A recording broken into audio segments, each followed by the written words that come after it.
Shahru Ramadhana alladhi unzila fihi alquran, mwezi wa Ramadhani ndiyo mwezi ambao umeteremka ndani yake kitabu kitukufu cha Qur'an. Hudan linnasi wa bayinati min alhuda, hali ya kuwa kitabu hicho ni mwongozo kuwaongoza watu kwenda kwenye haki, lakini kitabu hicho vile vile kinapambanua kati ya haki na batil katika safu za Waislamu. Kwa hiyo mwezi huu pamoja ni mwezi kama miezi mingine, lakini kwa ikhtiyari Allah tabaraka wa taala binuzuli alqur'ani fihi ja'alahu khayra ash-shuhur.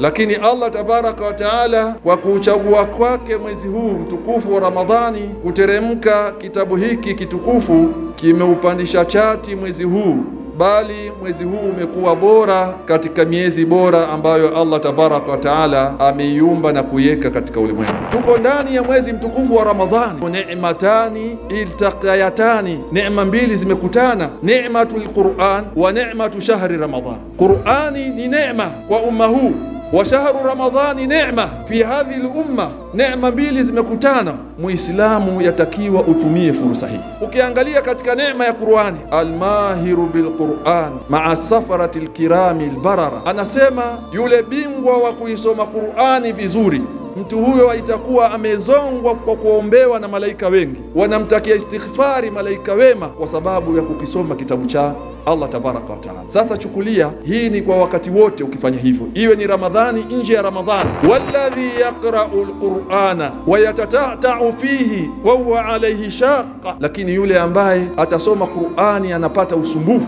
lakini akawa hakati tamaa, anasoma hivyo hivyo. Mtume sallallahu alaihi wasallam anasema lahu ajran, huyo mtu wa sampuli hiyo atapata malipo mara mbili. Hebu angalia katika fadhila ya hii Qur'an. Malipo ya kwanza kwa sababu ya kule kuisoma kwake Qur'an, na malipo ya pili ni ule usumbufu ambao hawezi akihifadhi, akisema asome zimetoka. Ni wazi kwamba Muislamu itaondoka Ramadhani hali ya kuwa wewe ni tajiri wa thawabu mbele ya Allah tabaraka wa taala. Itaondoka Ramadhani hali ya kuwa wewe umesamehewa sana madhambi yako na Allah tabaraka wa taala. Walladhina amanu wa tatma'innu qulubuhum bidhikrillah, ala bidhikrillah tatma'innu alqulub, wale ambao wameamini na nyoyo zao zinapata utulivu kwa sababu ya kuisoma Qur'ani.